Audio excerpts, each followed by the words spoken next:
would you like to create a unique superhero or villain made from plasticine, design a movie set for it, and then film a short stop-motion promo to introduce your character? This project was created in collaboration between our art and design and technology teachers. This was our first digitally integrated project, which worked through this blogging platform. It was pupil-driven, while the teachers were there to facilitate only.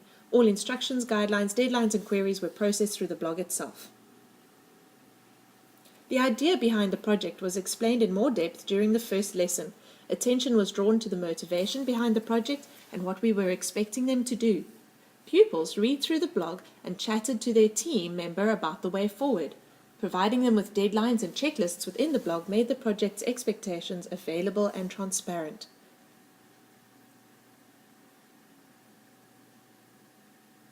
During the art lessons, research for the background sets was done. Part of this was to discuss the strengths and weaknesses of the previous year's video clips. These were available on the blog. During the design and technology lessons, aspects of Marvel superheroes and villains were discussed in detail to highlight what made them iconic.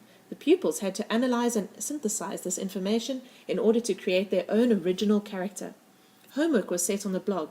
The ability to discuss the work through means of comments on the posts made this project unique. Pupils followed instructions on the blog in order to create a floor and backdrop to their sets. Sets were designed on paper before being sketched onto the cardboard. They had a great time using acrylic paints and applied research techniques to create a wonderful world for their character to perform in. It was a new experience for many to work with plasticine, to create a character that embodied a personality and purpose. Thought had to go into color, clothing, symbols, and facial expressions, but above all it had to be unique.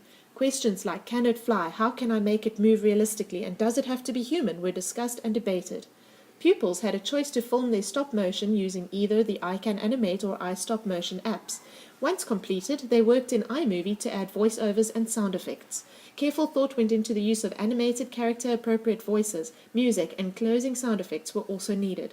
In ThingLink, pupils had to reflect on and identify aspects of their character that made it unique.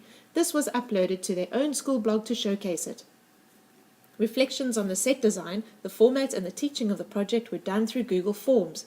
Because this was a pioneering project for us, we wanted the following year's pupils to benefit from this year's work. Our pupils thus created a time capsule comprised of video clips and messages for the following year on Padlet. Our grade 6 pupils and teachers celebrated the success of this project by dressing up as superheroes and villains for a day. We would love you to view this blog via this link. Thank you for watching the presentation.